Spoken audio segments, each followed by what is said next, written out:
Personne ne la connaît, mais elle a été retrouvée. Personne ne la connaît, mais un jour, cette femme a été retrouvée.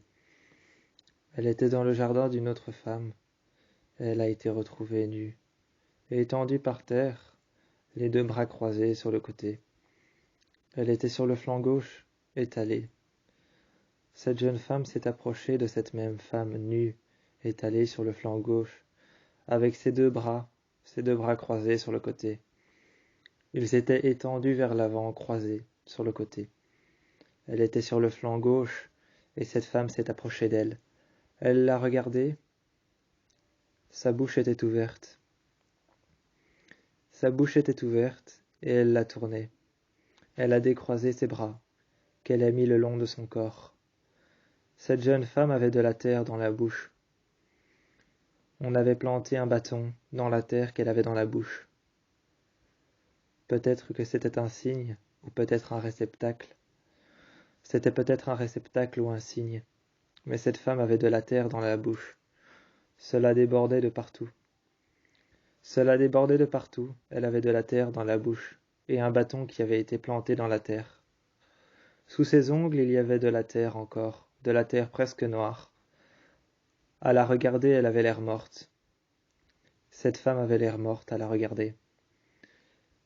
La jeune femme qui a trouvé ce corps nu de cette femme dans son jardin, l'a pris par les bras, et elle a vu que sous ses mains, il y avait de la terre.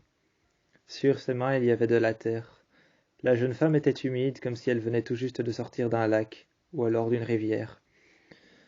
Comme si elle avait été trouvée dans une rivière ou dans un lac. La jeune femme était humide, froide. Alors après une heure passée dans le jardin, la jeune femme lui a apporté un essuie, a essuyé cette femme morte qui était mouillée. Elle a essuyé cette femme morte qui était mouillée. Elle a bougé son cadavre, la jeune femme morte. Elle l'a tenue par les poignets de ses mains et de ses bras. Elle l'a tenue, elle l'a éloignée. Elle l'a mise dans les champs, et le lendemain, elle l'a mise dans les champs. Elle était posée par terre, nue entre les champs. Personne ne voyait son corps, personne ne savait même qu'elle était là. Cette jeune femme est rentrée chez elle, a fermé la porte, toutes les portes à clé et même les fenêtres. Même les fenêtres et toutes les portes à clé, elle les a fermées. Le lendemain, elle ouvre la porte. Elle voit le même cadavre, allongé sur le flanc gauche, les bras croisés, avec de la terre dans la bouche, et un bâton, un bois qui y avait été planté. Elle regarde alors par la fenêtre, elle s'approche une nouvelle fois. Elle refait les mêmes choses. Elle essuie la femme. Elle tire son cadavre dans les champs. Une nouvelle fois, elle essuie la femme nue. Elle la tire dans les champs et met son cadavre sur le côté. Elle la ramène sur le côté. Et ensuite, elle revient dans sa maison. Elle ferme les fenêtres, elle ferme les portes, elle ferme tout. À double tour, elle ferme les portes et les fenêtres. Dans sa maison, elle est inquiète. Le cadavre est revenu. Il est une nouvelle fois sur la terre, sur la pelouse, dans son jardin. Il est une nouvelle fois sur la terre, dans la pelouse, sur son jardin. Elle le met alors dans les champs après avoir essuyé la jeune femme nue, qui était allongée sur le flanc gauche. Elle la tire par les poignets, par les bras, par les mains qui sont une nouvelle fois couvertes de terre presque noire.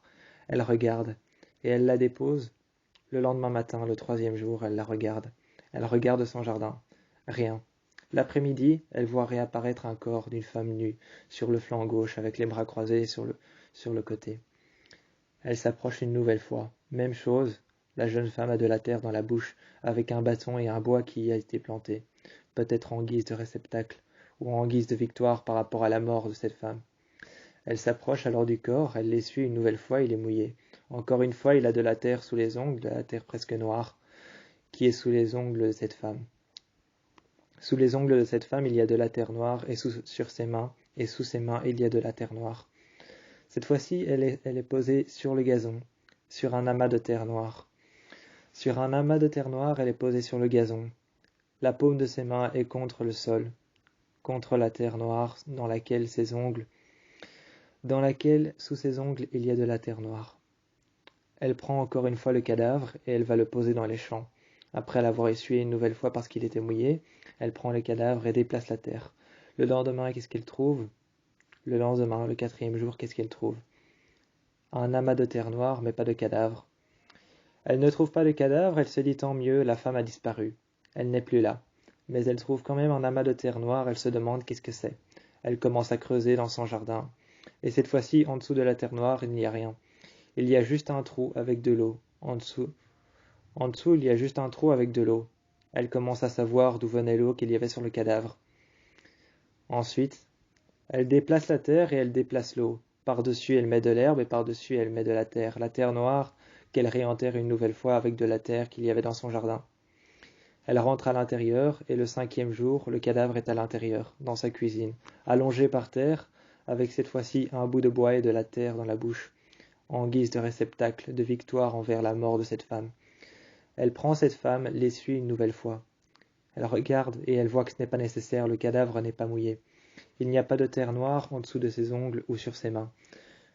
Elle tire le cadavre et elle le pose dehors. Dehors, elle attend la nuit. Le lendemain matin, le cadavre n'est plus là. Elle commence à se poser des questions en pensant que le cadavre a bougé.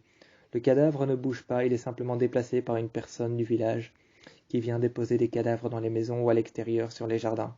Elle questionne les gens mais personne n'ose répondre. Jusqu'au jour où elle voit un homme dans son jardin le soir déplacer un cadavre et venir le poser juste devant sa porte. Cet homme n'est pas un homme, mais juste une ombre qui déplace des cadavres et qui les met quelque part chez les gens. Personne n'a jamais entendu parler d'un tel phénomène, ni même elle, mais il y a une ombre spéciale qui déplace des cadavres quelque part dans la nature, qui les pose dans les personnes, qui pose les personnes devant, chez eux. Personne n'a jamais entendu parler de cette ombre. C'est quelque chose qui dépose les cadavres devant les personnes, devant les maisons des personnes. Et au fil du temps, elle commence à comprendre que cette personne était peut-être un mort, qui avait décidé de faire revivre cette femme, que c'était peut-être l'amant de cette jeune femme. Il y avait une liaison alors entre cette ombre et ce cadavre, seulement elle n'a jamais compris quelle était la liaison.